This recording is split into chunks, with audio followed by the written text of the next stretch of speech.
أنا اسمي حاج محمود الزريف من قرية حتيملات. عندي ولد معاق. يوميا أنا بروح أجيب له خبز من الفران، بجيب له 6 ربطات خبز. بالنسبة للأكل هالشاب هذا ما بقدر ألحق له ولو يعني بجيب له بدال الكيلو عم بجيب 3، وأنا زلمة عمري اليوم 68 سنة.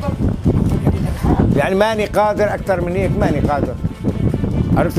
إذا بخبي عنه الأكل ولو 10 دقائق بخرب الدار عليه حتى يجيب الأكل ياكله، ما بخلي شيء.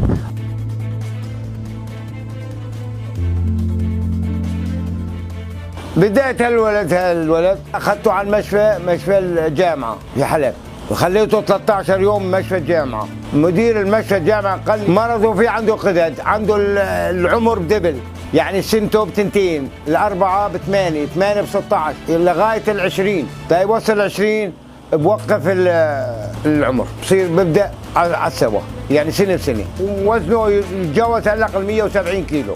اليوم مثلا بدنا نجيب بطاطا، مثال بجيب 4 كيلوات بطاطا، بجيب 4 كيلوات بندورة. يعني مثلا تروح محشي كم كيلو بوسه؟ يعني ايوه جبت 14 كيلو من فترة كم يوم، 14 كيلو قلت لا خوف ما تكفي 14 كيلو، رحت جبت واخذ لنا 3 صاروا 17.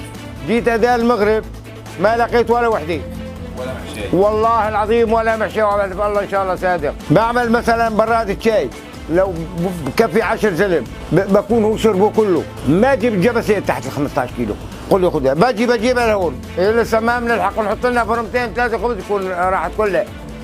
يعني ايش بدي اسوي عليه؟ ما دخل عندنا الله ما ينسانا، ما بنقدر نقول الا هيك.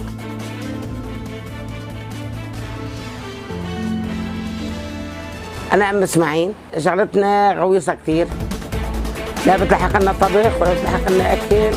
نجيب 5 ربطات 2 يعني 10 كوب. طبختنا المحشي 10 كيلوات، مو كل شيء. بطاطا نقلي 4 كيلوات، بنجان 3، يعني هو لفات يكون 3 كيلوات لفات بخلصهم مع بندورة مع هيك أكل. يعني كان في لبن بالبيت بخلصه، كان في سنينة بشربها، كان براد شاي بيطلع 100 كاس بشربه. بقعد من هالبابور وهالشوب هذا بيجي أكثر من ساعة بقعد أخلص. يعني البطاطس بدها أكثر من ساعة عشان تقلي 4 كيلوات. مثل هلا أنا والحجي وهو 3 أوادم بقلي 1.5 كيلو.